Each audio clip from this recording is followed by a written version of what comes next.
Hello my dear students, मैं मोहम्मद निहाल आप सबके सामने एक बार फिर हाजिर हूँ अपने एक नए गेस्ट के साथ, साहिब रहमानी, जिन्होंने जामिया BLLB 2025 में रैंक 6 हासिल की है मुस्लिम कैटेगरी में सेल्फ फाइनेंस में। हम आज उनसे बातचीत करेंगे और हम जानने की कोशिश करेंगे कि किस तरीके की एक बच्चे की प्रिपरेशन स्ट्रेटजी होनी चाहिए ताकि एक बल्कि सिलेक्शन नहीं बल्कि उसके साथ साथ एक बहुत ही खूबसूरत रैंक भी हासिल की जा सके। तो सबसे पहले आप मुझे ये बताइए साहिब रहमानी कि आप कहाँ के रहने वाले हैं? सर बेसिकली मैं कानपुर उत्तर प्रदेश में हूँ और मैंने अपनी क्लास 12th कोटा से की है।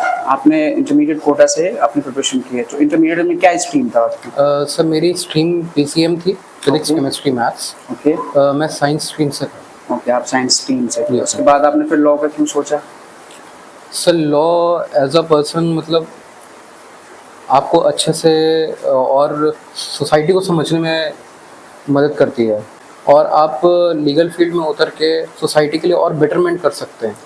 जो मुझे लगता है मैं साइंस से तो वो चीज़ कर सकता था लेकिन लॉ में आके और अच्छे से कर सकता हूँ। ओके, यानी कि लॉ एक तरीके से वाइड पर्सपेक्टिव प्रोवाइड करती है। अगर कोई बच्चा ऐसा भी सोचता है कि हम कुछ सोशल रिलेटेड कुछ करना चाहते हैं ज़िंदगी में, तो बिल्कुल कोई डाउट नहीं है, इसमें हम बहुत बड़ा रोल रहता है लॉयर्स का और लॉ मेकिंग का after all.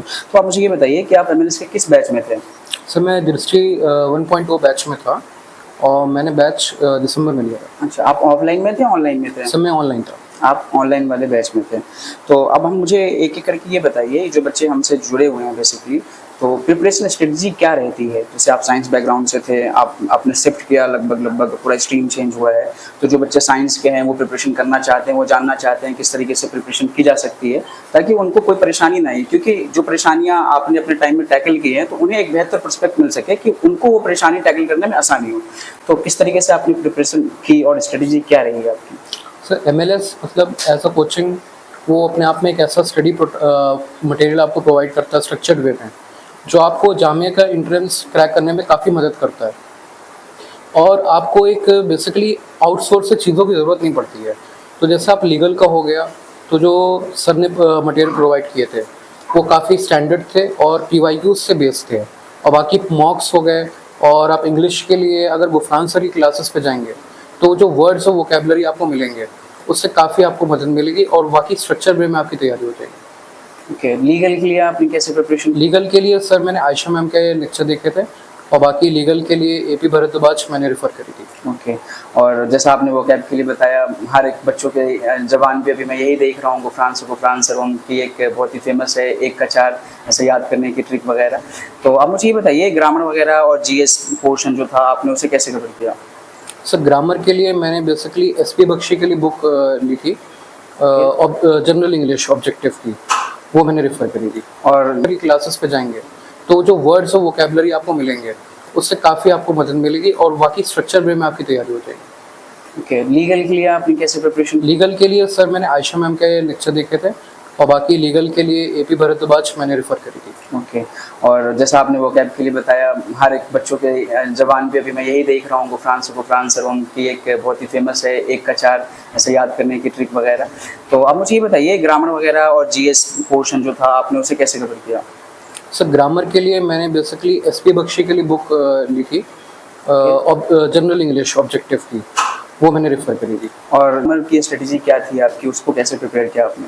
Sir English grammar जैसे आपके लेक्चर देखे थे मैंने, निहाल सर के लेक्चर काफ़ी हेल्पफुल थे इंग्लिश ग्रामर में, और बाकी SP बख्शी बुक है उसके लिए, उसको भी आप रेफ़र कर सकते हैं। ओके, और GS का पोर्शन, जैसे कि बहुत से बच्चे होते हैं साइंस बैकग्राउंड से आते हैं तो GS समझ में नहीं आता, या फिर उनके सामने ये मामला आता है कि GS जस्ट लाइक अ ओशन, तो हम उसे कैसे कवर करें, उसे आपने कैसे करने की कोशिश की? सर GS का देखिए कोई प्रॉपर एक कोर्स नहीं होता, सिलेबस नहीं होता, तो उसके लिए आप बहुत सारी बुक मार्केट में अवेलेबल है, लेकिन उन सबको रेफ़र करके आप मतलब डिस्ट्रैक्ट ही होते हो। तो GS के सोर्स के लिए आप जितना लिमिटेड रखो उतना अच्छा है। लूसेंट, यूनिवर्सल गाइड और बाकी आपके जो स्टडी मटेरियल्स थे उसमें भी काफ़ी हेल्प की है। ओके, तो GS वगैरह आपने इस तरीके से कवर की, लूसेंट वगैरह प्रीफर करते हैं, और बाद बाकी जो MLS की टीम ने प्रोवाइड किया वो मोर देन इनफ था। अब मैं एक चीज़ हर एक बच्चों से पूछता हूँ, मैं आपसे भी ज़रूर पूछूंगा ताकि ये बच्चों में क्लैरिटी आ जाए कि मॉक्स का क्या रोल रहता है। सब मॉक्स बिल्कुल एक एंट्रेंस के लिए गेटवे है आपके लिए, तो आपको मतलब एक पता चल जाता है कि आपकी जो तैयारी बेसिकली वो किस लेवल की हुई है, तो तो उसको मॉक्स अटेम्प्ट करने से ज़्यादा ज़रूरी है कि मॉक्स को एनालिसिस करना, कि आप बेसिकली कहाँ पे लैग कर रहे हो। तो MLS के जो मुझे मॉक्स लगे वो एकदम PYQ से अलाइंड थे और उसने काफ़ी हेल्प की सर। जैसा कि मैं हमेशा मेंशन करता हूँ और अभी दोबारा मेंशन कर रहा हूँ कि आप लोग कभी भी इसमें कंफ्यूजन में मत रहिए कि आपको मॉक्स लेने हैं या नहीं लेने हैं, क्योंकि मॉक्स मैं अपने वर्ड में कहूँ तो जस्ट लाइक अ CT स्कैन, वो आप बताता है कि आपकी प्रिपरेशन कहाँ तक पहुँची है और क्या परेशानी है, और उसके साथ साथ जो मेंटोरशिप मिलती है, जो गाइडेंस मिलती है, वो आपको हेल्पफुल होता है कि आप उसको ओवरकम करने में बहुत ही आसानी से उसे ओवरकम कर सकते हैं और आपकी प्रिपरेशन एक सही रास्ते में जा सकती है। वरना पढ़ने वाले बहुत बच्चे होते हैं, बहुत प्रिपेयर करते हैं, शायद 24 में 22 घंटा 25 घंटा ऐसे कहते हैं उनकी ज़बान से, तो ये चीज़ें रहती हैं। तो आप मुझे अब ये बताइए कि अभी ओवरऑल आपने ये चीज़ें मेंशन कर दी प्रिपरेशन स्ट्रेटेजी, तो आप मुझे 2026 में जो बैच आने वाली है, जो प्रिपरेशन करना चाहते हैं, उनके लिए आपका क्या सजेशन है? सर बेसिकली आप अपने जो GS का बैकग्राउंड है उसको स्ट्रॉन्ग करिए और जितना हो सके अपने सोर्सेज को लिमिटेड रखिए। ज़्यादातर बच्चे मतलब सोर्सेज बढ़ा लेते हैं और उससे डिस्ट्रैक्शन होता है, तो सोर्सेज को लिमिटेड रखिए और बाकी PYQs पे ध्यान दीजिए और जो भी आपके स्टडी का पैटर्न है उसको PYQ से अलाइन करिए। तो अफसर ब्रह्मानी, अब मुझे ये बताइए कि ये प्रिपरेशन स्ट्रेटजी के साथ साथ आपने कितने घंटे किस पेपर पे डेडिकेशन दिया? जैसे बहुत बार ऐसा होता है कि बहुत से टॉपर्स होते हैं, या तो ये कहते हैं कि 24 घंटे में 32 घंटे पढ़ते थे, या तो ये कहते हैं कि 24 घंटे में 3 घंटे पढ़ते। तो एक क्या वाकई एक स्ट्रेटजी रहती है जो एक अच्छा रैंक हासिल करते हैं, तो क्या स्ट्रेटजी होती है आपकी? सर नंबर ऑफ आवर्स से ज़्यादा नंबर ऑफ आप कितना उसमें डेडिकेशन दे पा रहे हो वो मैटर करता है। आप अगर दिन के 14-14 घंटे भी पढ़ लो और अगर आउटपुट नहीं आ रहा है तो उससे बेहतर ये है कि आपको जो आउटपुट देना है उसकी आप लिस्ट बना लो और उसको फॉलो करो। मैंने बेसिकली कोई नंबर ऑफ आवर्स काउंट नहीं किए दिन में, मेरे जो लिस्ट थे उसको ही मैंने लिस्ट डाउन किया और उसको ही फॉलो किया। ये बहुत ही अच्छी बात है कि हम अपनी प्रोडक्टिविटी के हिसाब से चीज़ों को कैरी ऑन करने की कोशिश करें। हो सकता है कोई 3 घंटे में शायद 6 घंटे का पढ़ ले, कोई 10 घंटे पढ़ने के बावजूद भी वो चीज़ें मैनेज ना कर पाएँ। तो आपने एक पर्टिकुलर इस तरीके से फॉलो करने की कोशिश की। तो अब मुझे ये बताइए कि एक जो जैसे भी, लेकिन फिर भी एक रफ आइडिया, जैसे कोई इंसान अगर GS कर रहा है, साइंस स्ट्रीम से आ रहा है, तो उसे कितने घंटे तक मिनिमम कम से कम पढ़ना चाहिए ताकि उसके लिए आसानी हो सके? सर GS को आप अगर डेली 1 to 2 आवर्स दोगे तो आपकी जो बेसिक चीज़ें हैं वो कवर हो सकती है। और ओके, आपने ये जो बहुत ही अच्छी चीज़ मेंशन की कि हम पढ़ते जाते हैं लेकिन आउटपुट नहीं आ रहा, आउटपुट के हिसाब से हमें अपने आवर्स को चीज़ों को डेडिकेट करना चाहिए। तो आप मुझे ये बताइए कि एक आउटपुट आ सके उसके लिए हम क्या क्या करें, किस तरीके से चीज़ों को, टाइम को वगैरह वगैरह मैनेज करें, या फिर जैसे वेटेज वगैरह, जैसे लीगल हो सकता है या GS वगैरह हो सकता है, उसके लिए क्या करें? सर बेसिकली जो आपको दिन में कवर करनी है चीज़ें आप उसको नोट डाउन करें और उसको कवर करने की कोशिश करें और एक स्ट्रक्चर वे में प्लान करें डे को कि आपको दिन में क्या क्या करना है, उस हिसाब से अपनी तैयारी को मतलब रेगुलर रखें। Sahib Rahmani, what is the key to crack Jamia BLLB entrance examination? Sir जितना आप GS और करंट अफेयर्स पे फोकस करेंगे, क्योंकि जो 50% ऑफ द पेपर आता है 70 to 80 क्वेश्चंस आपके GS और करंट अफेयर्स को मिला के बनते हैं।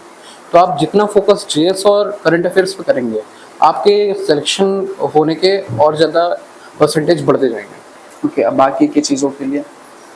बाकी सर आप अगर इस साल का पेपर आप उठा के देखो तो मैथ्स जो आई थी वो मॉडरेट टू हार्ड लेवल आई थी, और मैथ्स आपको एक एज देती है जो आपको सिलेक्शन के लिए और आगे ले जाती है।